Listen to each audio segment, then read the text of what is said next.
On our anniversary trip, my wife said, "I want a divorce." I replied, "Why wait?" Then I canceled her return flight and left her with her share of the hotel bill. I landed to a call from my mother-in-law informing me she was being detained for the unpaid charges. I, 38 male, am writing this from my home office, the one she always said was cold and uninspired. Right now, cold and uninspired feels like a victory. 2 days ago, my wife Heather, 35, and I were on our 10th anniversary trip. A 5-star resort on a pristine beach. I'd booked the best suite, the one with the private plunge pool. I thought we were there to reconnect. We'd been drifting, but I figured a decade of marriage deserved a grand gesture, a real effort. On the night of our anniversary, at a restaurant where the wine list had its own table, she dropped it. Not with tears, not with regret, but with the cool efficiency of a project manager closing a dead-end account. "Tyler," she said, setting her fork down with a delicate click. "I need to be honest. This isn't working for me anymore. I want a divorce." For a second, the world went silent. The clinking of distant glasses, the soft music, it all faded into a dull roar in my ears. I just stared at her. The waiter was approaching with a dessert menu shaped like a seashell. I must have looked like a ghost because he stopped, gave a slight bow, and retreated. "What?" I finally managed to get out. It felt like I was forcing the word through a throat full of sand. "I've outgrown this," she said, gesturing vaguely between us. "I feel like I'm playing a part, the dutiful wife. I want to find my own path, my own happiness." It was the corporate speak, the detached, HR-approved breakup language that cut through the shock. This wasn't a moment of emotional crisis for her. This was a scheduled announcement. My mind raced, trying to catch up. I asked the obvious question, the one you have to ask. "Is there someone else?" She gave a little sigh, a puff of annoyance, as if I was being difficult. "I've reconnected with someone, yes. Dennis, he's an artist. He sees me, Tyler. He sees my soul." Dennis, a name I'd heard, a guy she'd met at a gallery opening a few months back. I'd paid for her ticket to that gallery. I'd encouraged her to go, to network for her art career. The pieces started clicking into place with nauseating speed. Her recent late nights at the studio, her phone always angled away from me, the new, expensive perfume. This wasn't a decision. This was the final presentation of a plan that had been in the works for months. She had waited until I flew her thousands of miles away, to a place I paid for, to tell me she was leaving me for another man. The sheer, calculated disrespect of it was breathtaking. I felt a strange calm settle over me then. It wasn't a lack of emotion. It was the opposite. It was a surge of pure, cold clarity. A defense mechanism to keep myself from shattering right there at the table. She expected a scene. Tears. Pleading. A dramatic vacation-ruining fight where she could play the tragic heroine finally breaking free. I looked at her perfectly composed face, waiting for my outburst, and I decided in that instant I would not give her the satisfaction. I let the silence hang for a moment, then gave her a small, tight smile. "Why wait?" Her composure finally cracked, a flicker of genuine confusion. "What?" "For the divorce," I said, my voice steady, betraying none of the turmoil inside me. "You want it? I accept. Why wait until we get home? We can start now." I stood up, pulling my wallet out. I dropped enough cash on the table to cover my meal and half of the bottle of wine. "I'm gonna go pack. I wish you and Dennis the best." I walked away without looking back. I could feel her eyes on my back, could feel the shock radiating off her. This wasn't in her script. Back in the suite, I moved with methodical speed. I packed my suitcase. Then I sat on the edge of the bed and made the call. It took a frustrating 20 minutes on the phone with the airline's platinum desk. But since the tickets were booked using my miles and under my top-tier status, they allowed me to make a change to an individual passenger. I canceled her return flight. The miles were gone, but the principal was worth more. Then I went to the front desk. A very professional young woman named Maria was there. I explained the situation calmly and politely. "My wife and I are separating, effective immediately. I will be checking out now. Please charge my half of the remaining nights on the room to my card, as well as all of my own incidentals, the bar tab from last night, my spa treatment. She will be staying and will be responsible for her half of the room from this point forward, plus any other charges she incurs." Maria looked concerned, but handled it with corporate efficiency. She split the bill as I requested. I paid my share, settled my accounts, and called for a taxi to the airport. I was on a red-eye flight within 2 hours. I landed this morning. Switched my phone off airplane mode. It buzzed alive with a storm of notifications. 23 missed calls from Heather. A string of increasingly frantic and angry texts. I didn't read them. I just blocked her number. A few minutes later, the phone rang again. It was my mother-in-law, Janet. I almost declined, but something made me answer. "Tyler, what have you done?" She shrieked, her voice a piercing nail on a chalkboard. "Janet, hello. I'm fine. Thanks for asking. Don't you dare be clever with me. Heather just called me, crying her eyes out. The hotel won't let her leave. They say she has an outstanding bill and they're holding her luggage. They have her in some back office. You have to call them and pay it. You abandoned her." I let her tirade wash over me. "No, Janet," I said, my voice flat. She ended the marriage. I simply accepted her decision and ended our shared vacation. Her bills are her own now. I suggest she call Dennis. He's the one who sees her soul, after all. Let's see if he sees her debt, too. I hung up. Then I made a fresh pot of coffee and sat down in my cold, uninspired office. And you know what? It feels pretty damn good. Update 1. Well, it's been a week. A week of silence on my end and a whole lot of noise from everyone else. Thank you for the comments on my original post. It helped to know I wasn't crazy for reacting the way I did. A lot of you asked for an update, so here it is. The call with Janet was just the opening salvo. As I predicted, Heather had to call Dennis to wire her the money for the hotel bill and a new, last-minute, full-fare flight home. Janet later called back to inform me, in a tone dripping with acid, how humiliating it was for Heather to have to ask her new partner for money so soon. I told her that sounded like a them problem and to lose my number.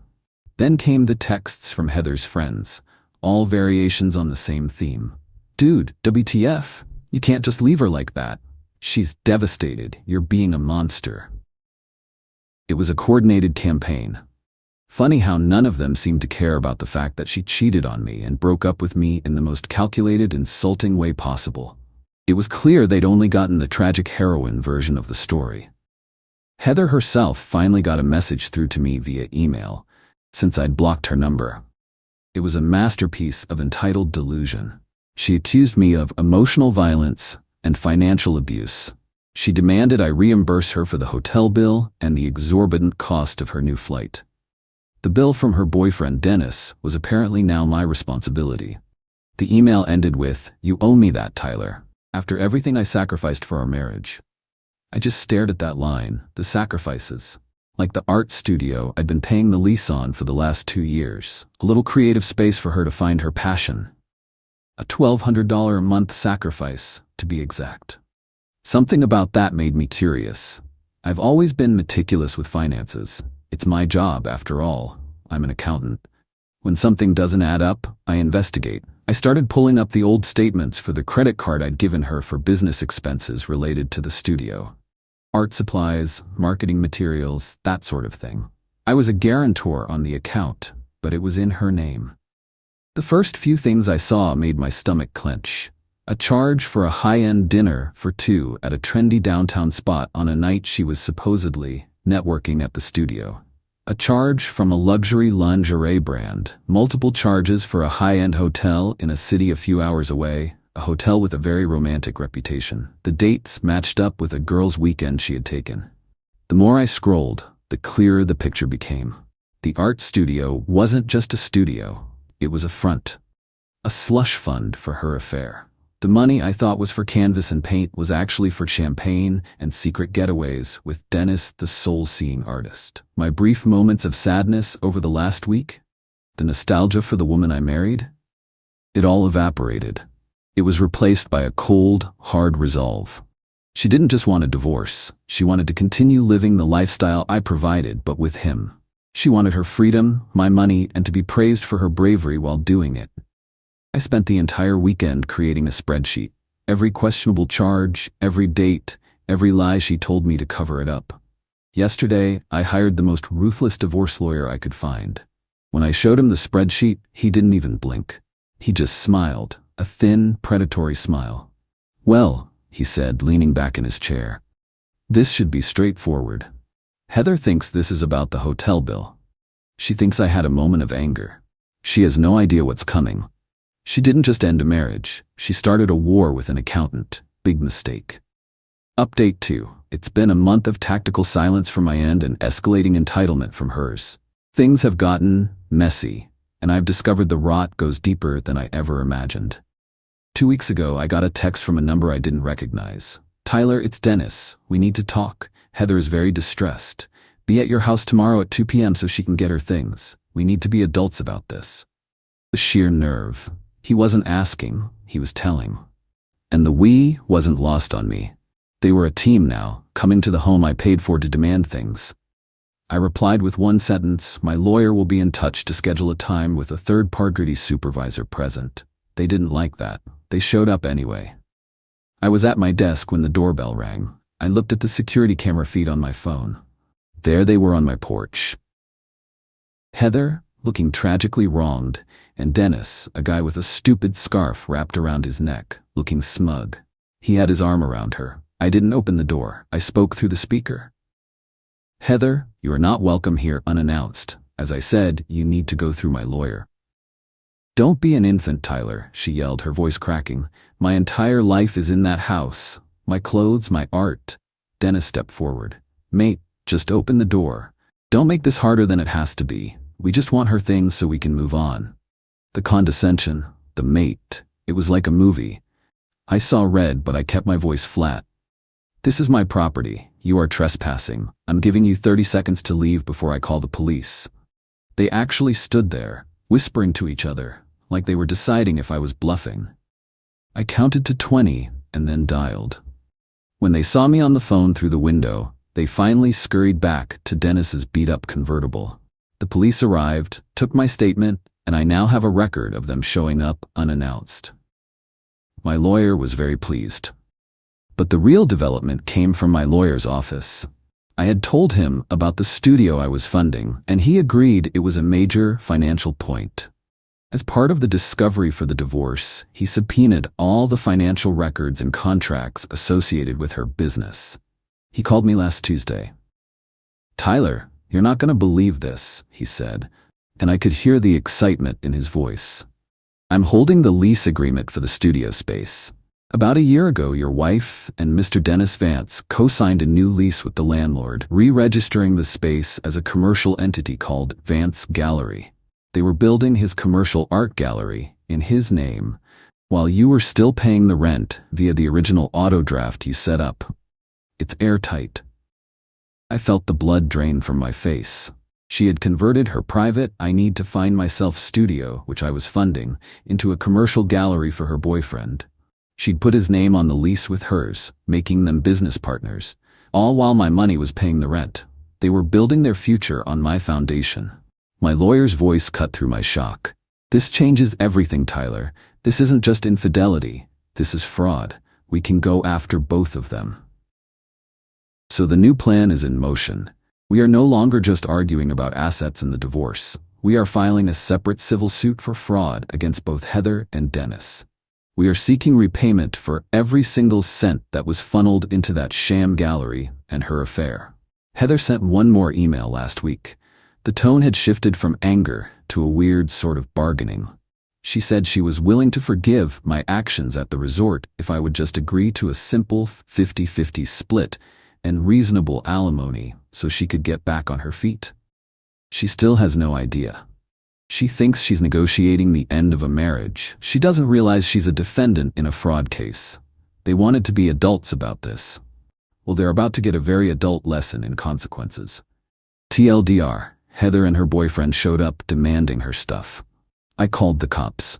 My lawyer discovered through official discovery that she converted the studio I paid for into a commercial gallery for her boyfriend, putting his name on the lease. I'm no longer just divorcing her. I'm suing them both for fraud. Final update. This will be my final update. The dust has settled, and the final accounts have been rendered. The last 6 months have been a masterclass in legal maneuvering. My lawyer, bless his cold, calculating heart, was relentless. We moved forward with the divorce and the civil suit simultaneously. Heather and Dennis, predictably, lawyered up. Their initial defense was laughable. They claimed I was a willing patron of the arts and that the money was a gift to support their shared creative vision. The day of the mediation was something I'll never forget. It wasn't in a courtroom, but a sterile conference room in a high-rise building.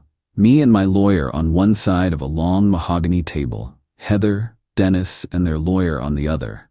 Heather looked thin and stressed. The tragic heroine act was wearing thin. Dennis was trying for a look of bored indifference, but his bouncing knee gave away his anxiety. They still had an air of arrogance about them, like this was all just a messy, inconvenient misunderstanding that a check from me would solve. Their lawyer started, outlining their proposal. They wanted the house sold, a 50-50 split of the proceeds. They wanted me to pay out the remainder of the gallery lease, and they wanted 5 years of significant alimony for Heather, citing her contribution to the marriage by sacrificing her career. My lawyer listened patiently, head cocked. When the other lawyer finished, he didn't respond. He simply looked at the mediator and said, "We reject that offer in its entirety. And now, for our presentation." He placed a thick binder on the table. "This," he said, "is the Heather and Dennis project binder." He opened it. The first page was a blown-up photo of them, smiling on a hotel balcony from Dennis's own social media. The date stamp was clear. It was from his birthday weekend, the same weekend Heather told me she was at a silent meditation retreat. Then came the spreadsheet, now 20 pages long, itemized, dated, cross-referenced with her lies. My lawyer walked them through it, his voice calm and monotonous. Page 1, itemized list of dinners for 2, totaling $4,780, charged to the art supplies credit card. Page 3, hotel stays including the St. Regis where Mr. Vance's social media shows him celebrating your 6-month anniversary. Total, $8,150. Page 7, direct transfers to Mr. Dennis's PayPal listed as consulting fees. Total, $22,000. Heather's face went from pale to chalk white. Dennis stopped bouncing his knee. He was perfectly still, staring at the numbers. Then came the grand finale. My lawyer presented the legally obtained, signed lease for the gallery, the one with both their names on it. He presented bank records showing the auto draft from my account paying the rent for their joint commercial venture, month after month. The total sum, my lawyer concluded, that Mr. Thompson can prove was fraudulently diverted from him to fund this affair and this undeclared business partnership is $83,450. Not including the future liability of the lease they both signed. This constitutes a clear case of fraud by deception, which we are fully prepared to pursue in civil court. The discovery process for that would be extensive. He slid a document across the table. This is our settlement offer. Heather gets nothing. No alimony, no share of the house. She walks away with her personal belongings and the significant credit card debt she accrued in her name. In return, we will drop the civil suit for fraud against her and Mr. Dennis Vance. Their lawyer's jaw was tight. He whispered furiously with Heather and Dennis. I could hear snippets. Criminal charges, perjury. They have everything. Dennis looked at Heather. But it wasn't the look of a man who saw her soul. It was the look of a man realizing his business partner and meal ticket was a massive liability. The look of a man who was just told he was on the hook for tens of thousands of dollars. Heather started to cry. Not the composed, delicate tears from the anniversary dinner. These were ugly, panicked sobs. Tyler, please, she whimpered, looking at me for the first time. You can't do this. I'm not doing anything, I said, my voice even. These are the consequences of your own choices. You wanted to start a new life, here it is.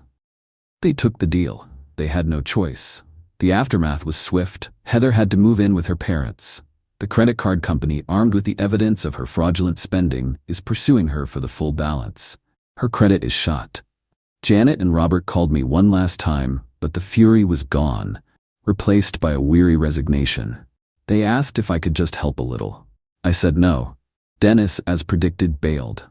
The last I heard, he had moved to another city. The gallery, of course, folded. The landlord is now going after both of them for the broken lease.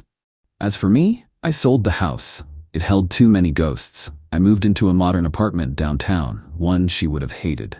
It's clean, bright, and mine. The spreadsheet is deleted, the binders are shredded. I took the money I saved from the divorce and invested it. My future is my own again. I don't feel happy, not in a fist-pumping celebratory way. There's a scar there, but I feel balanced, vindicated. The scales have been set right. I responded to a calculated betrayal with calculated consequences. I didn't yell, I didn't scream, I just did the math, and the math was undeniable. I'm going on a trip next month, by myself, to a place with mountains and cold, clean air, just me. And that's more than enough.